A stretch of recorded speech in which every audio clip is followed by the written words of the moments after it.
እሺ እኔ እንኳን የመጣሁት ከዱከም ነው። ስሜ ታደሰ አበበ ነው። ትውልዴ እዚሁ ነው። ምንድነው ባለፈው መጋቢት 22 እና 23 24 እዚህ ነበረ። በዛን ሰዓት ገስታውስ ገባው። ከገስታውስ ደግሞ ህዝብ መሃል ተጸለየልኝ። መሬት እያንዳንዳችን መሬት ነበረን። ያው ቤተሰብ ያው የኔው ልጆች ናቸው። አይዞ እኛ አለንልህ፣ አትልፋ፣ አንተ ከዱከም እዚህ ድረስ ለምን ትለፋለህ እያሉ መጨረሻ ላይ ለራሳቸው 2500 ካሬ ይዘው ለኔ አሁን የማይመች ለሰው ልጅ የማይመች ቦታ ኤሌክትሪክ ስር ቤት አይሰራም። ምንም የሚሰራ ነገር የለም። አትክልት ካልተተከለ አሁን ያንን ቦታ እኔ በሌለውበት እነሱ ራሳቸው አስመትረው አስለክተው ይሄንን ካርታ 984 ካሬ በጌታ አማካኝነት በሱ ጸሎት በሱ ጸጋ ነው ያገኘሁት። ስለዚህ እግዚአብሔርን አመስግኑልኝ።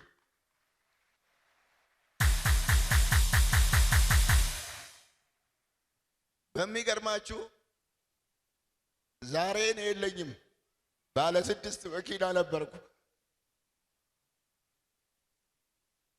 12 ቀርጥ መሬት ነበር ባርሰው። ከዛ እንዴት እንደነቀሉኝ አላቅም፣ እንዴት እንዳነሱኝ አላቅም። ቤቴ ውስጥ እህል ተከምሮ ነው ለማንም ነው አንስቼ ብሰጠው። ዛሬ ግን ከኔ ጋር ያለው ልጅ ጥቃውን ይበላል ከባጃጅ ጋር። እነሱ እዚህ መኪና ይቀያይራሉ። ይሄንንም ጌታ እንዳይልኝ ነው። ምንም አይደለም፣ ሁሉም አላፊ ነው። አንድ እግዚአብሔር ብቻ ነው ቀሪ እንጂ ሁላችንም አላፊ ነን። ዛሬ እግዚአብሔርን አመስግኑልኝ፣ በጣም አመስግኑ። ይሄን በማየቴ ብቻ እዚህ ቤት ቸርች መጥቼ ይሄንን በማየቴ ብቻ እግዚአብሔርን አመስግኑልኝ። እውነቴን ነው። እኔ እሱን ሐዋርያውን በቴሌቪዥን አይቼ ነው እንጂ በአካል መጥቼ አልነበረም። በአካል መጣው አየው ታሪክ። ስለዚህ እግዚአብሔርን ሐዋርያውንም አመስግኑልኝ። ሃሌሉያ። ኑ ወደዚህ በሰዓት ውስጥ እሊ አስታውሳለሁና ጌታ መልካም አይደለ? መልካም ነው። ያው ጌታ ስራ ጀምሯል ነው። አሜን። ገና ትንቢቶች ይፈጸማሉ። አሜን አሜን። እዚህ አዲስ አበባ እዚህ ላፍቶ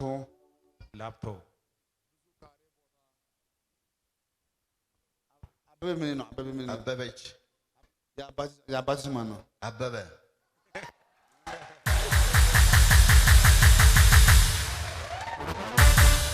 እኔ እኮ አበበች አላልኩም። ደስ የሚለው ጉዳይ ያገዙኝ ነው። አባቴ እንዲህ ነው፣ ባዶ ቦታ ይሞላል። እኔ ግን ያልኩህ አበበ ምን ነው አልኩ። አባቴ ነው አሉ። አሁን 2500 ካሬ በእጅ ከእጄ ወጡ። ወንድሞቼ በአፍ ሸውደኝ፣ እነሱ ሀብታም ሆኖ እኔ እነዚህ ሆኜ ቀረው። ባለፈው ባዶ እጅ መጣው። ወደ እጅ የሚገባ ነገር አልከኝ። ዛሬ ይህን ካርታ ይዤ መጣሁ። አረ ይችላል። ጌታ ክብራም። አሁን መኪና ይፈልጋለሁ። አዎ። ሌላ ቤት ይፈልጋለሁ። አዎ። እድሜ ረዥም ነው ይፈልጋለሁ። አዎ። የጠላቶችን ፍጻሜ ማየት ይፈልጋለሁ። አዎ። የኔ ጌታ እንዲሆን ለማየት ምልክት እንዲሆን ያዝልኝ። በቅርብ ጊዜ ጠርቶ ይሄ ካርታ በሌላ ካርታ ይቀየራል። አሜን። ይችላል። እልልታለ ሰው ለጌታ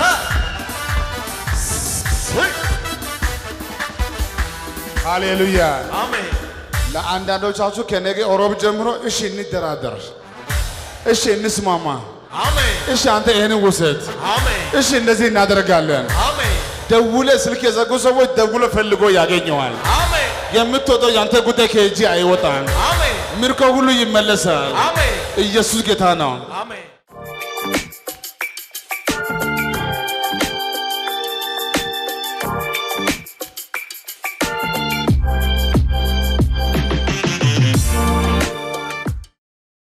እግዚአብሔር ከጅማ በደለ ነው የመጣሁት። እግዚአብሔር በህይወቴ በቤቴ ላይ ታምራት አድርጓል።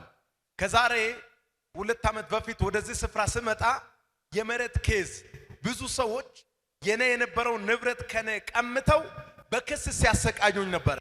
ሐዋርያውን ከዛ ምድር ተነስቼ እዚህ አዲስ አበባ አጥቢያ ገስታውስ አገኘው። ጸለየልኝ። በረከት ንብረት ሁሉ ወደ እጅ ይመለሳል ብሎ ተናገረ። እግዚአብሔር የአንደበቱን ቃል በቤቴ በስራዬ በንብረቴ ላይ አጥንቶ አሁን ንብረቴ ሁሉ ተመልሶ ለምስክርነት በቤታችሁ ቆም ያለው ላል ጉባኤው ለጌታ ክብር ያመጣል።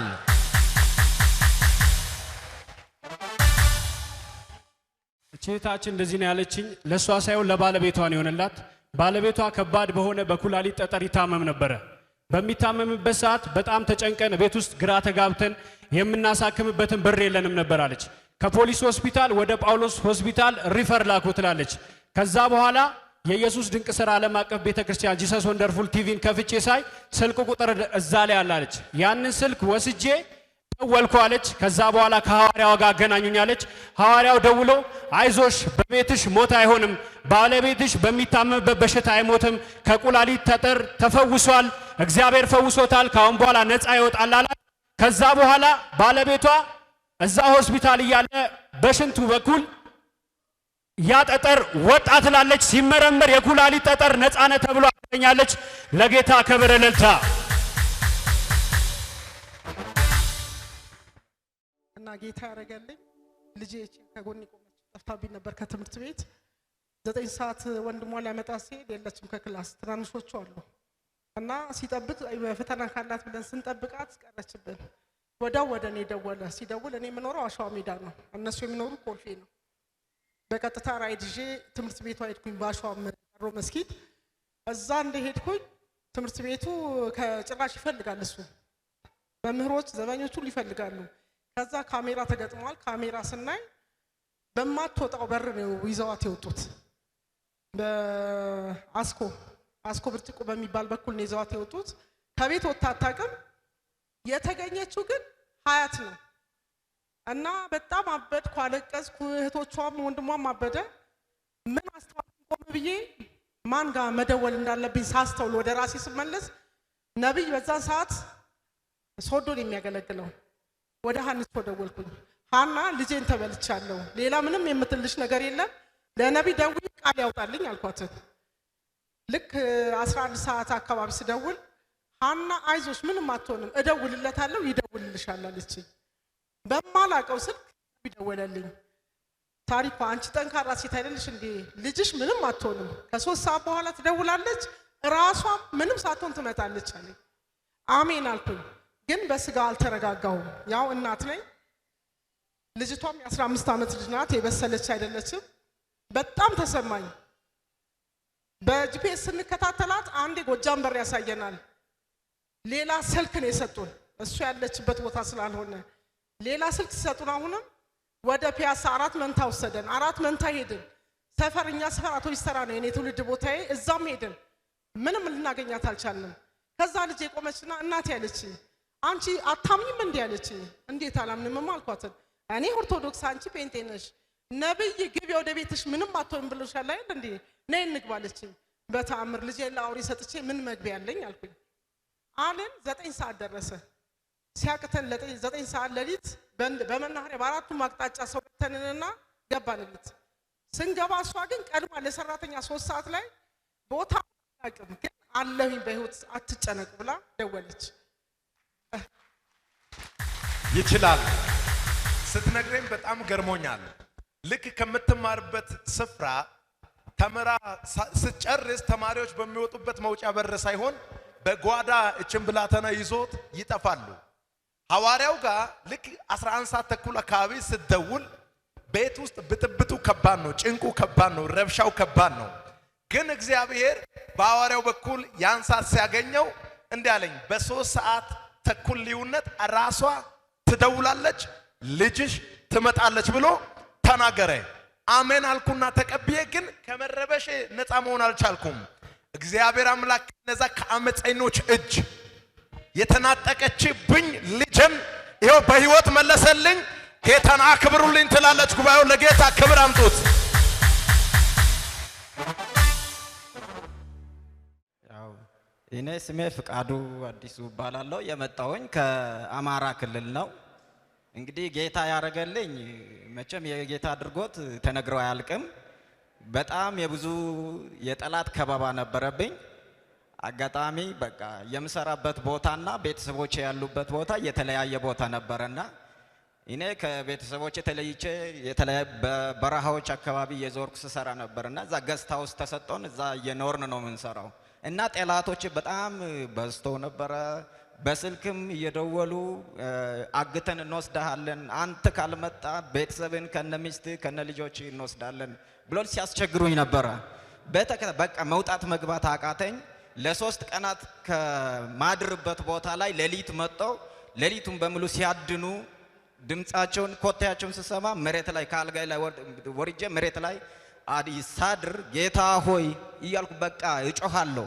እግዚአብሔር ሆይ አንተ እኮ ዳንኤልንም እኮ ከገደል አውጣሃል፣ ከአንበሳ አፍ አድነሃል እኮ ምንድነው እኔ ምን አረኩኝ?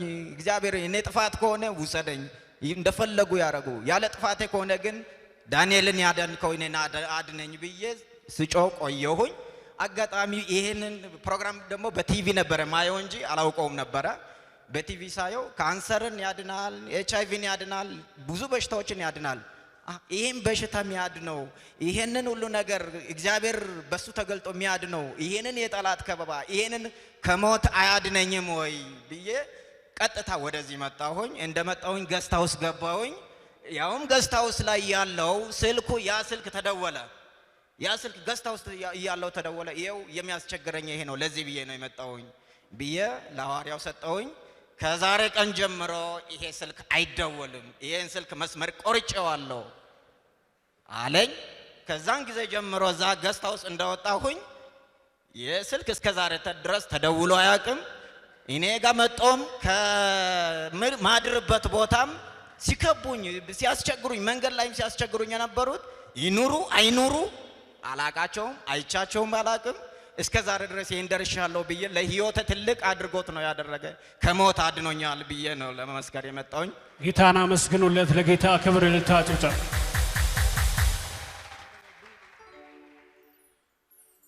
እስቲ አሜን። የት ነው አንተ ሀገሬ? አማራ ክልል። እስቲ አሜን። በሳቱ በጣም ይጨነቃል። ደውሎ በሱ አቅም የማይቻለው ብር ይጠይቃሉ። ይሄን የሚያክል ገንዘብ ካልሰጠ ይላሉ፣ ያስጨንቃሉ። ልክ ነኝ? አዎ። እንግዲህ አንተ ብርም አይወጣ። ከዛሬ በኋላ ይሄ ስልክ መስመር ተቋርጧል። ድጋሚ አይደውልም፣ ብር አይጠይቁም። አርፌ ኑር፣ አትፍራ ተባለ። ከዛ ጊዜ ጀምሮ እንደተባለ መስመር ተቋርጧል። ደውሎም አያውቁም፣ ስጋት ይቀርቷል እያለ ነው። ሰላም በላይ ይህን ቀን ያዝ፣ ይህን ጊዜ ያዝ። እግዚአብሔር ከተማው ምድሪቱን አሳልፎ ሰጠ። አሜን አሜን አሜን። በሰው እጅ አትሞትም። አሜን። እንግዲህ ይሳካልህ። ደስ ያለው ለጌታ ክብር እልልታ ጭብጨባ።